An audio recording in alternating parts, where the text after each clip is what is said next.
नमस्कार, the UP खबर में श्वेता के साथ आप देख रहे हैं डॉक्टर्स कॉर्नर। और आज के डॉक्टर्स कॉर्नर हमारा बहुत ही खास है क्योंकि आज हमारे साथ मौजूद हैं डॉक्टर NB सिंह, जो सीनियर कंसल्टेंट हैं चेस्ट फिजिशियन के और साथ ही साथ वो नोडल ऑफिसर हैं कोरोना वैक्सीनेशन के।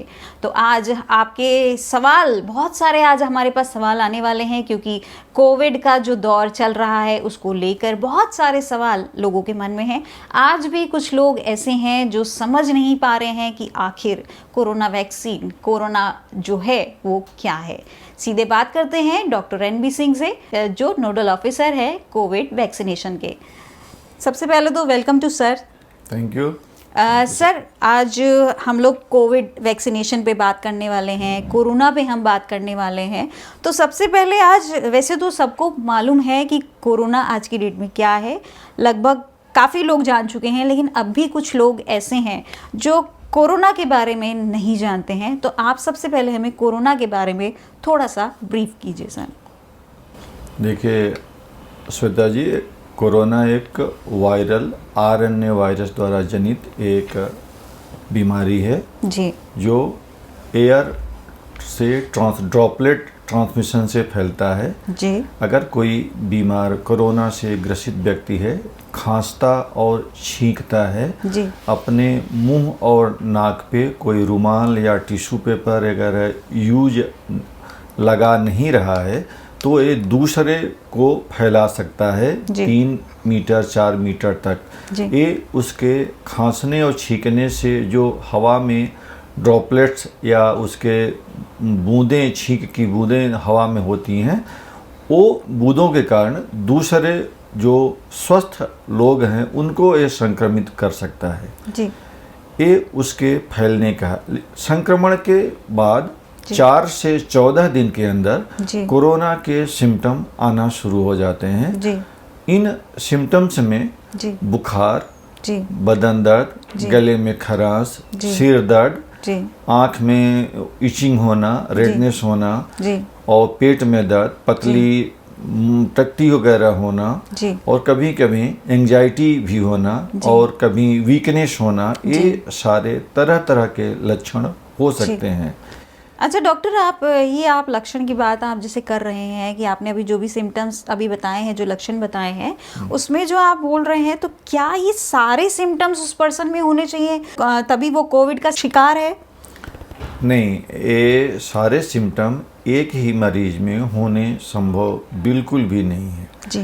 इसमें से पिछले साल जो आया था उसमें रिस्पिरेटरी मतलब फेफड़े के सिम्टम ज़्यादा थे, उसमें खांसी, सांस फूलना, ये सब दिक्कतें बहुत ज़्यादा हुआ करती थी। अभी जो शुरुआत हुआ है इसमें फेफड़े के सिम्टम बहुत कम मिल रहे हैं। इस समय जो हल्का सा बुखार, बदन दर्द, पेट में पतली टट्टी होना, पेट का दर्द होना, सांस खांसी एकदम टर्मिनल स्टेज पे मिल रहा है जी। तो ये आवश्यक नहीं है कि कोरोना में कि केवल सांस ही फूले या खांसी ही आए तभी कोरोना की जांच कराएं। जिसको भी इस तरह की कोई भी परेशानी हो, अपने पास के जो सरकारी अस्पताल के डॉक्टर या कोई भी क्वालिफाइड डॉक्टर से मिले और उसे सलाह लें, उसके बाद जांच कराएं, उनकी सलाह मानें। जांच कराने से भागे नहीं। अगर किसी को डॉक्टर बोल रहे हैं कि कोरोना की जांच करा लो, तो हर मरीज को डॉक्टर की सलाह ज़रूर मानना चाहिए, इसलिए कि अगर वो जांच नहीं कराता है तो उसके दोस्त, उसके घर वाले, उसके बच्चे, उसके माँ बाप को संक्रमण फैला सकता है। संक्रमण फैलाने से हो सकता है वो तो बच सकता है, कैरियर के रूप में वो बच सकता है, सुपर स्प्रेडर के रूप में बच सकता है, लेकिन उसके बच्चे हैं, छोटे 10 साल से कम के छोटे बच्चे हैं या उसको 70-80 साल के माँ बाप हैं, उन लोगों को काफ़ी खतरा, काफ़ी परेशानी उठानी पड़ सकती है जी। इसलिए जहाँ भी डॉक्टर सलाह दे रहे हैं कोरोना की जांच के लिए, वहाँ मेरा सबसे निवेदन है कि जांच जरूर कराएं, उससे भागने या बचने की कोई आवश्यकता नहीं है जी।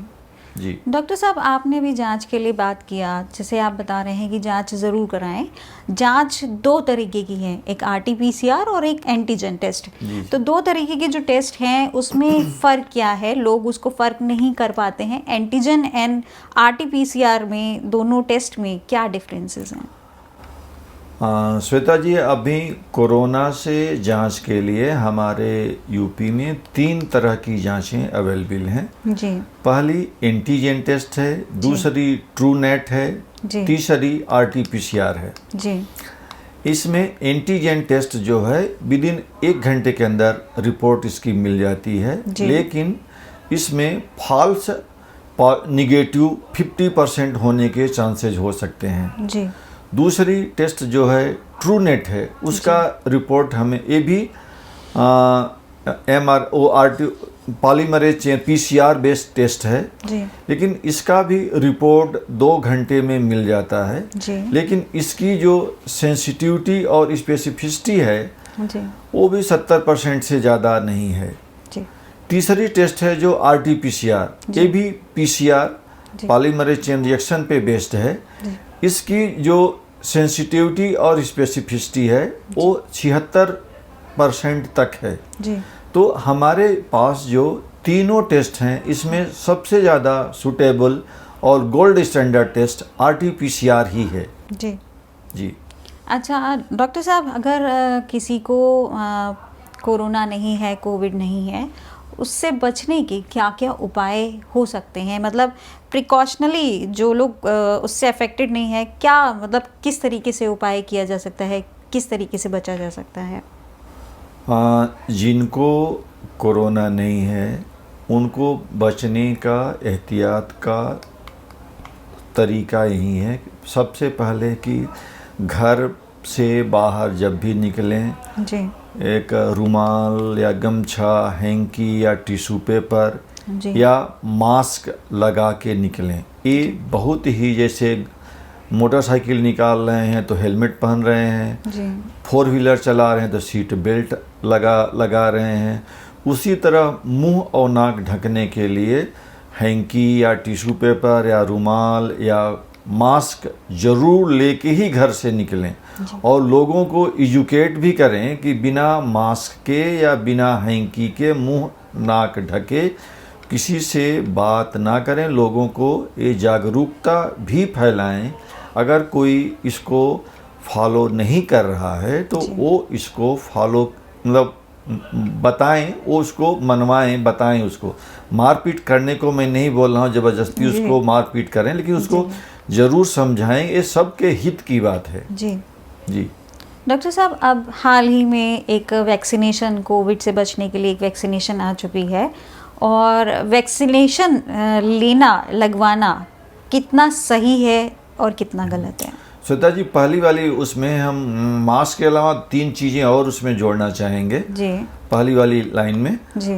मास्क लगाना है, ये कंपलसरी है जी। दूसरी बात, अपने हाथों को समय समय पे साबुन से धुलना या वो सैनिटाइज करना, वो 70% अल्कोहल बेस्ड कोई भी सैनिटाइजर हो जी। और तीसरी चीज़, हमें 1 मीटर का डिस्टेंस आपस में ज़रूर मेंटेन करना है जी। चौथी चीज़ बहुत ख़ास चीज़ है, हमें भीड़ भाड़ वाली जगहों पे जाने से बचना है जी। इसमें कोई जब तक बहुत आवश्यक ना हो भीड़ भाड़ वाली जगहों पे जाने से बचें जी। ये पहले क्वेश्चन के साथ था, ये मास्क वाले के साथ जी जी। अब रही बात वैक्सीनेशन की, कोविशील्ड और कोवैक्सीन की जी। हमारे भारत में 2 तरह की वैक्सीन हमारे यहाँ इस समय हम लोग वैक्सीनेट करा रहे हैं जी। कोविशील्ड और कोवैक्सीन जी। कोविशील्ड ऑक्सफोर्ड यूनिवर्सिटी और एस्ट्राजेंसिया ने डेवलप किया है जी। वो मैन्युफैक्चर्ड हुई है हमारे इंडिया में सीरम इंस्टीट्यूट पुणे के द्वारा जी। ये adeno virus based mRNA vaccine है ये जी।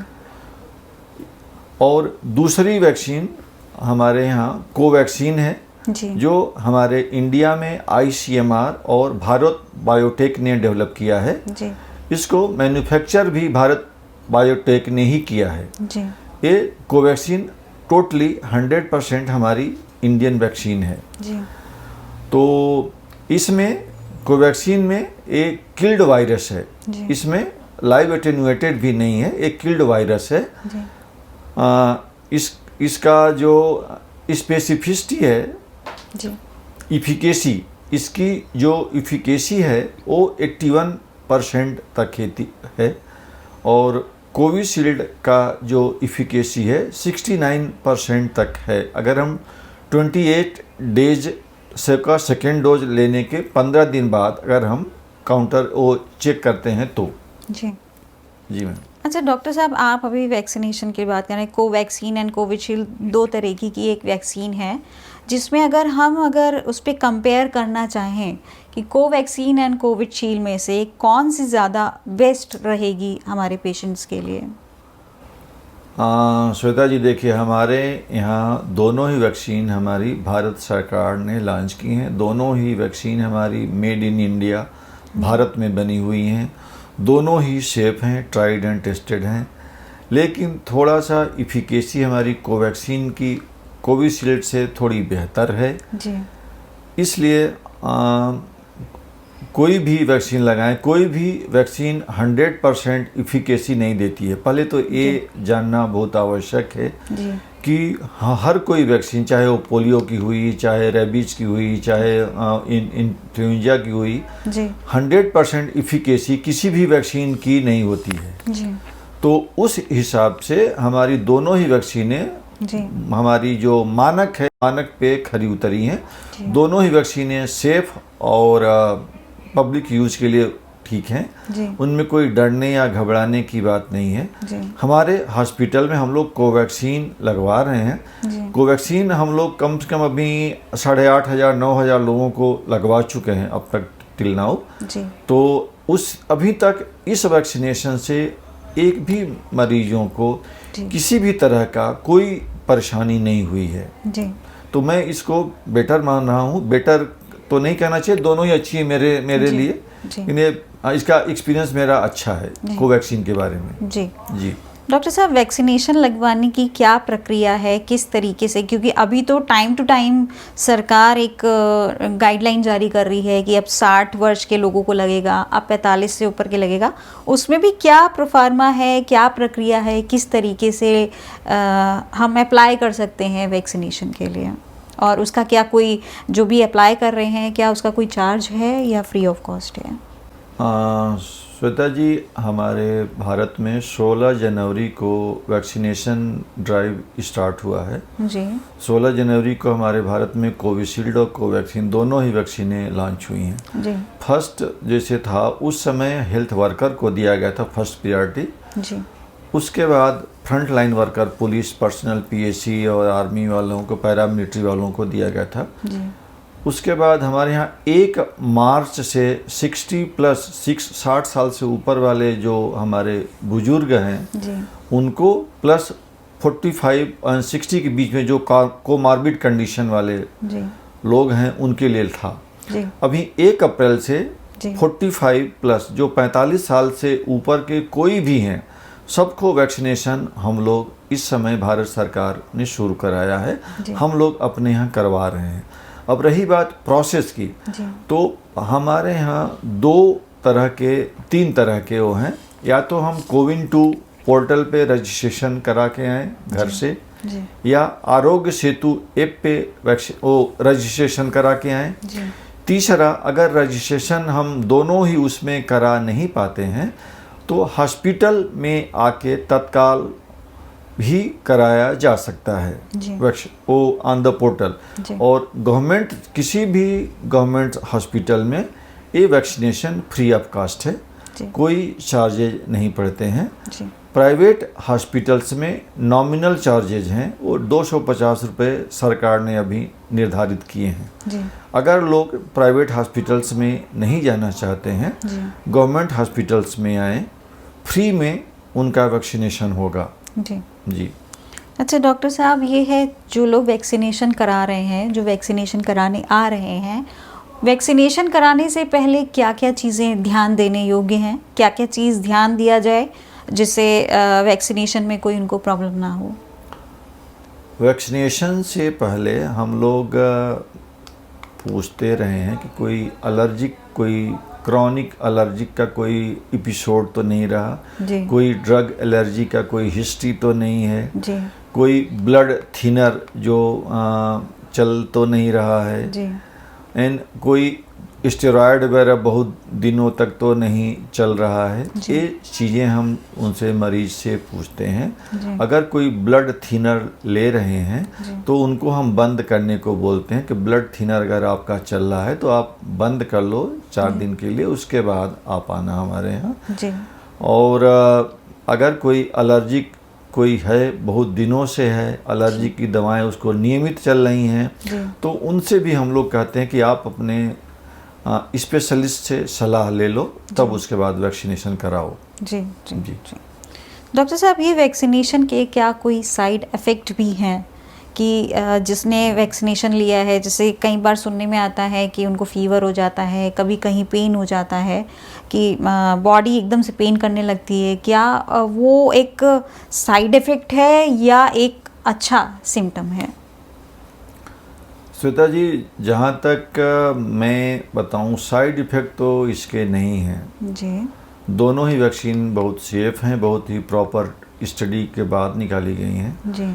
जहाँ तक मैं अपने यहाँ हॉस्पिटल में करीब 8,000 से ऊपर 8,500 करीब लोगों को लगवा चुका हूँ। अभी तक मुझे किसी भी तरह की किसी भी बेनिफिशरीज ने किसी तरह की कोई शिकायत नहीं किया कि हमको ये दिक्कत है, वो दिक्कत है। फर्स्ट डोज के बाद कोई परेशानी किसी को नहीं आई है। सेकेंड डोज जो 28 दिन के बाद लगती है, 29वें या 30वें दिन लगती है, उसमें मुश्किल से 5-10% को बदन दर्द, हल्का सा फीवर या हल्का सा हेडेक लोगों को महसूस हुआ। उनको एक पैरासीटामॉल 500 mg की लेने से उनकी जो थोड़ी दिक्कत थी वो ठीक हो गई थी जी। और इसके अलावा किसी तरह की कोई अन्य कोई समस्या वैक्सीनेशन कराने वालों को बिल्कुल नहीं हुआ जी। ये कोवैक्सीन की बात मैं बोल रहा हूँ। कोविशील्ड से कुछ लोगों को फीवर या चिल्स या हल्की फुल्की खांसी हो सकती है, लेकिन वो 2-3 दिन में वो ठीक हो जाती है जी। जी डॉक्टर साहब, आपने अभी हमें बताया कि जो फर्स्ट डोज है, फर्स्ट डोज के बाद आप 28 दिन का एक गैप पर्टिकुलर बता रहे हैं, क्या वो 28 दिन के बाद ही तुरंत लगवाना है या एक आध दिन ऊपर या एक आध दिन बाद भी हो सकता है? श्वेता जी, अभी भारत सरकार ने गाइडलाइन अभी चेंज किया है जी। जो कोविशील्ड वैक्सीन है, जो एस्ट्राजेनेका की वैक्सीन है, उसके लिए सेकेंड डोज के लिए भारत सरकार ने 6 से 8 हफ्ते का सेकेंड डोज 6 से 8 हफ्ते के बीच में लगाने को बोला है। कोवैक्सीन जो लग रही है, जो भारत बायोटेक की है, उसमें 28 दिन पूरा होने के बाद ही लगाना है। 28 दिन से पहले लगाना ही नहीं है, सोचना ही नहीं है। 29 दिन हो जाए, 30 दिन हो जाए, वो चलेगा। 28 दिन से पहले बिल्कुल भी किसी भी कीमत पे नहीं लगवाना है जी। जी डॉक्टर साहब, अभी भी कुछ लोग कोविड के शिकार हो रहे हैं बार बार, और कोविड के दौरान क्या पर्टिकुलर कोई डाइट चार्ट फॉलो करना होता है कोविड पर्सन को? कोविड का जो बीमारी है, जिसको बीमार हो जा रहा है, जिसको दिक्कत हो जा रही, उसको हम लोग बोलते हैं हल्का फुल्का खाना खाना चाहिए। दिन भर में कई बार खाओ, 4 बार 5 बार खाओ, एक ही 2 बार में भर पेट ना खाओ। जितनी भूख हो उससे 4 कौर 4 निवाले कम खाओ। 4 कौर आप समझ रहे होंगे जी।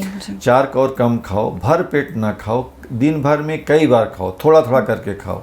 और ठंडी और खट्टी चीज़ों से बचो। ठंडा चीज़ें मतलब जुकाम वगैरह ना हो जाए, खट्टी चीज़ें वो एसिडिटी वगैरह बनाएंगी उनको, इसलिए से हम लोग ठंडा और खट्टी चीज़ मना करते हैं। थोड़ा थोड़ा करके खाएं। तेल मसाला से भी एहतियात कम खाएं पिएं। हरा साग सब फाइबर डाइट हो, हरी सब्जियां हो, फल वगैरह ताज़े फल भी ले सकते हैं। और कोई ज़्यादा एहतियात नहीं है। जी जी डॉक्टर साहब, अभी आपने हमसे सिम्टम्स की बात कुछ टाइम अभी आपके कुछ हमारे जो सवाल थे सिम्टम्स में हमने बात की थी, और अभी हम खाने की बात कर रहे हैं, तो मुझे इसी टाइम पे एक चीज़ ध्यान ये आ रहा था कि जो लोग कोविड से सफ़र करते हैं उनका टेस्ट भी गायब हो जाता है। जैसे उनको नमक का टेस्ट नहीं आ रहा है, किसी को मीठे का टेस्ट नहीं आ रहा है, सब कुछ कड़वा लग रहा है, तो वो भी सर इसी का पार्ट है, और वो कितने टाइम पीरियड तक ये बना रहता है सर? हाँ श्वेता जी, मैं शुरू में सिम्टम में बताना वो मिस कर गया था जी। वो कभी कभी वो गंध न मिलना और टेस्ट भी लॉस हो जाता है, लेकिन एक कोरोना का जब बीमारी ख़त्म होती तो ये सिम्टम ख़त्म हो जाते हैं, 20-25 दिन में वो फिर वापस आ जाता है, परमानेंट लॉस नहीं होता है जी। फिर 20-25 दिन में वापस आ जाते हैं। जी सर, कितना टाइम पीरियड 20-25 दिन की बात बता रही है, मतलब एक पर्सन को अपने नॉर्मल फॉर्म में आने में कितना टाइम लगता है? क्योंकि उसके बाद कहा जाता है कि बॉडी काफ़ी वीक हो जाती है, आदमी इतना ज़्यादा कमज़ोरी आ जाती है कि वो छोटा सा भी कोई काम करता है तो उसमें भी उसको पेन होता है। मान लीजिए अगर उसने एक ग्लास भी उठाया है तो उसके हाथ में पेन हो जाएगा, अगर सीढ़ी चढ़ी है तो उसके बॉडी पेन, उसके पैर में पेन, इस तरीके से। तो वो कितना टाइम लेता है रिकवर होने में? जैसा कि श्वेता जी आप जानती हैं, वायरल बीमारी होती है, सारे शरीर को बिल्कुल निचोड़ डालती है जी। तो वो हर अन्य बीमारी, वायरल बीमारियों की तरह इसमें भी होता है। इसमें थोड़ा समय कुछ ज़्यादा लगता है जी। 3 से 6 महीने तक रिकवर होने में लग सकता है जी। 3 से 6 महीने। मुझको खुद ही हुआ था, कोरोना हो चुका है जी। तो कम से कम 3 महीने तो रिकवरी पूरी तरह से नहीं आ पाती है। जी। फिजिकल स्टेमिना वगैरह थोड़ा सा कम रहते हैं, 3 महीने बाद ही हम कुछ लोगों को 6 महीने तक या 6 महीने से भी ज़्यादा लग सकता है।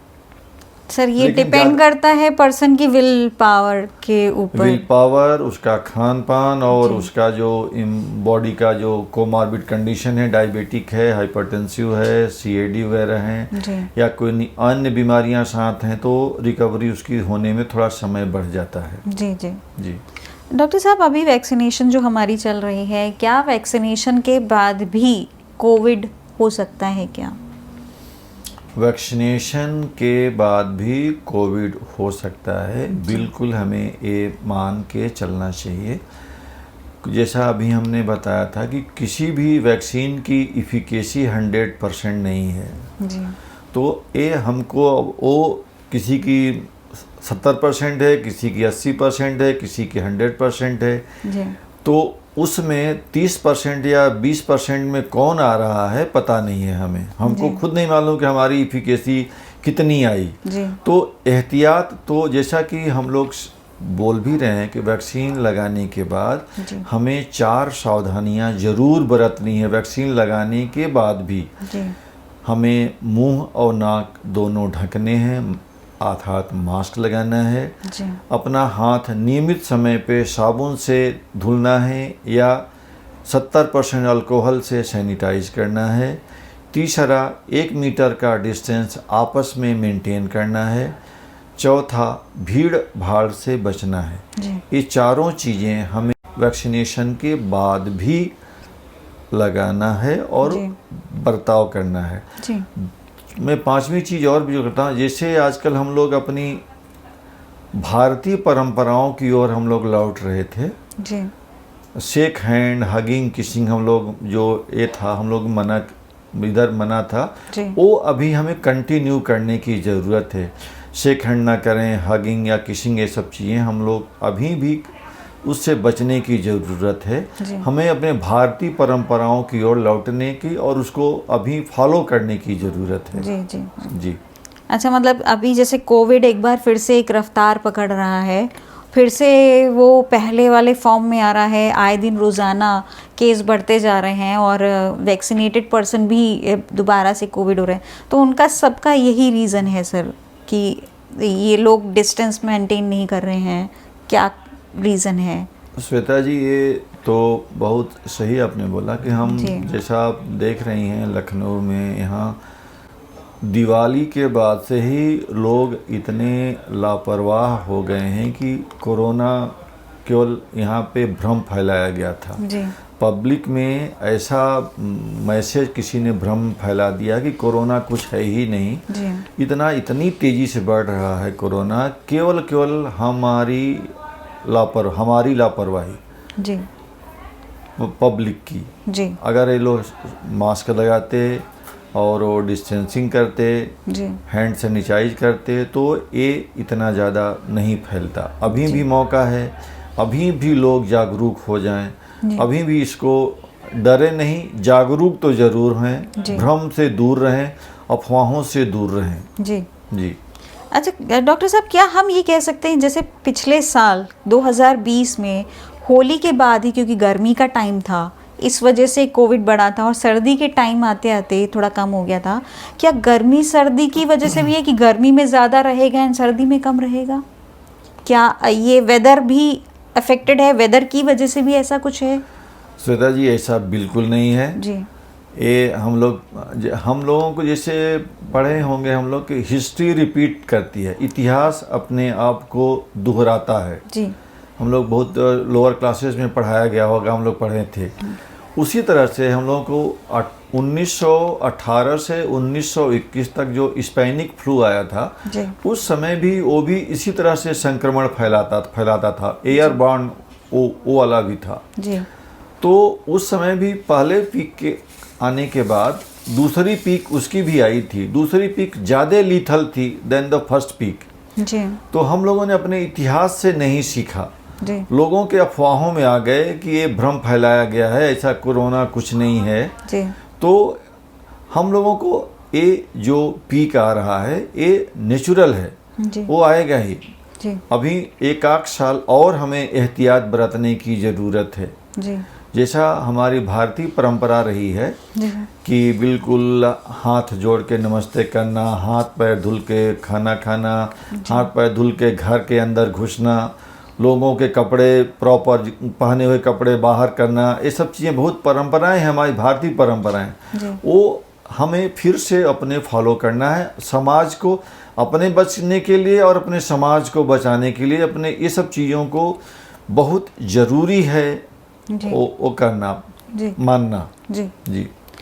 डॉक्टर साहब, हमारे एक कुछ व्यूअर्स हैं जो जिनके कुछ सवाल हैं, उनका कहना ये है कि जैसे कोरोना वैक्सीन को लेकर बहुत सारी भ्रांतियाँ फैली हुई हैं, जिसमें से एक भ्रांति है कि वैक्सीनेशन के बाद शराब का सेवन सही नहीं है, खतरनाक है।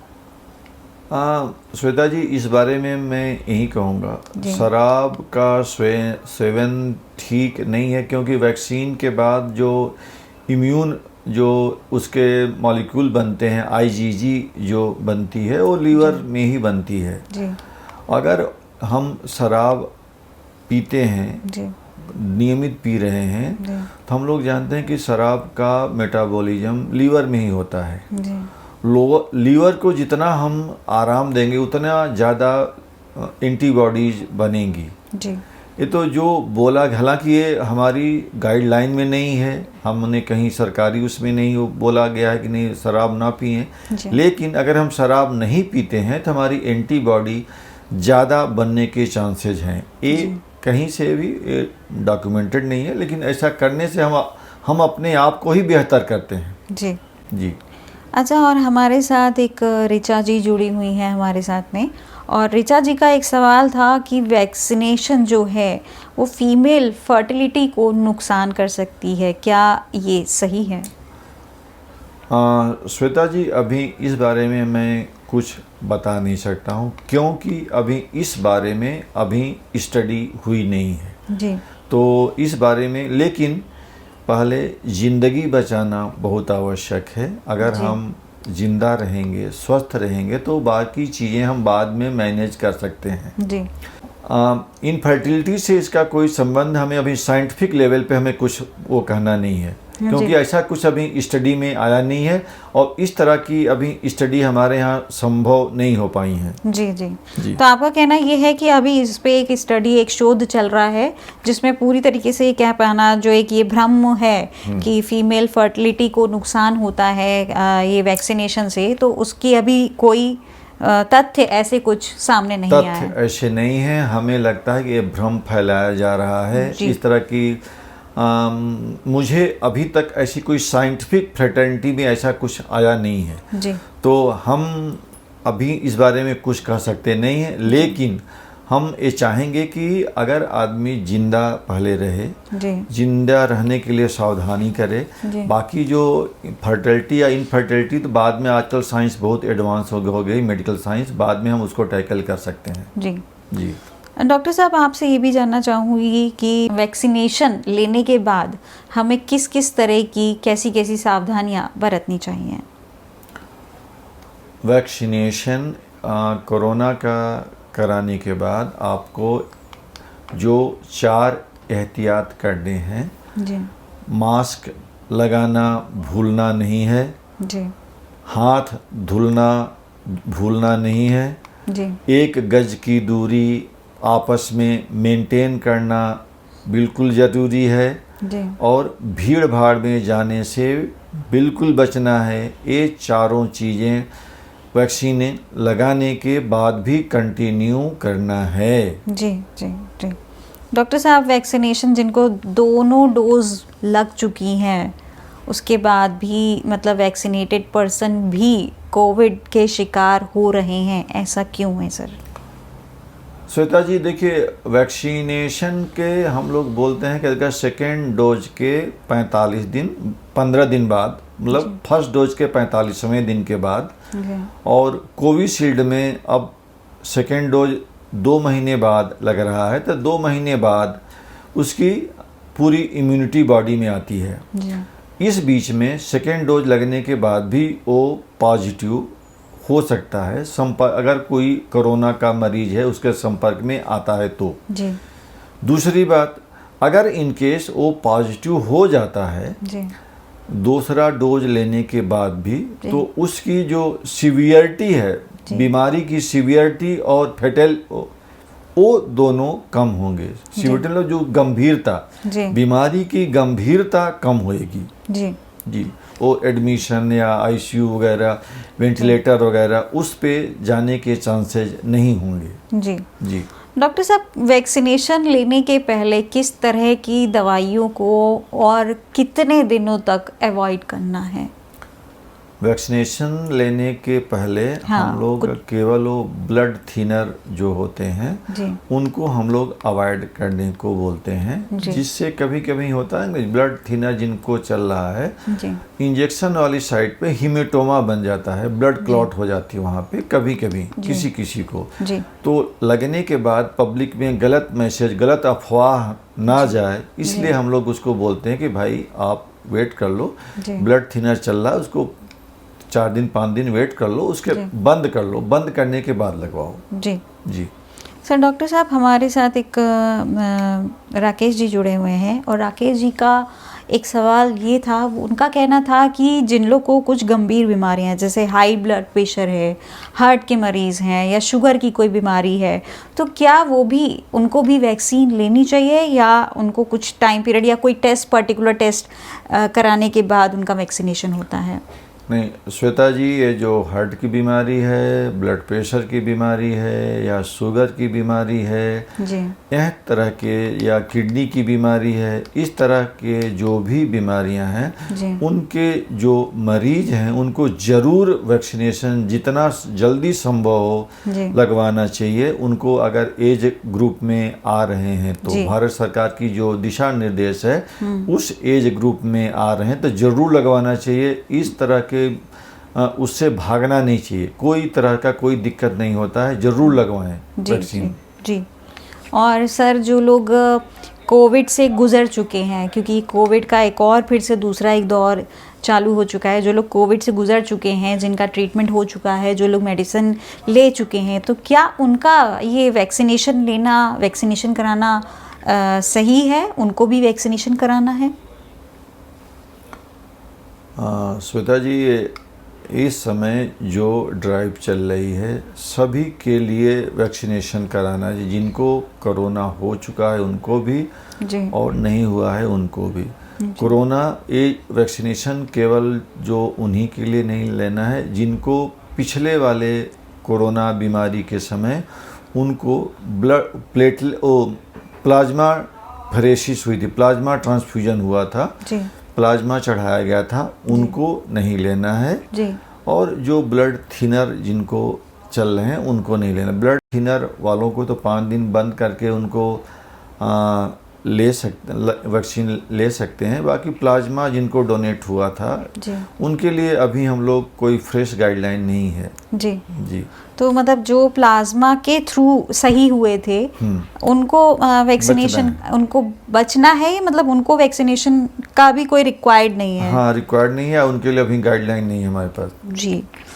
अच्छा डॉक्टर साहब, हमारे पास एक इन्फॉर्मेशन हमारे पास ये थी कि एक एक्सपर्ट के अकॉर्डिंग जो लोग वैक्सीनेशन के बाद उनको कोविड हो रहा है, जिनको कोविड हो जा रहा है, उनके जो मरने के जो चांसेस हैं वो 0 के बराबर हो रहे हैं। क्योंकि कोविड के दौरान कई ऐसे केसेस भी हैं जिनकी डेथ हो गई है कोविड के दौरान, कोविड की वजह से। वैक्सीनेशन के बाद क्या ऐसा है कि वैक्सीनेशन के बाद भी जिन्हें कोविड हो रहा है तो उनके मरने के जो चांसेस हैं, जो डेथ रेट है, वो 0 हो रहा है?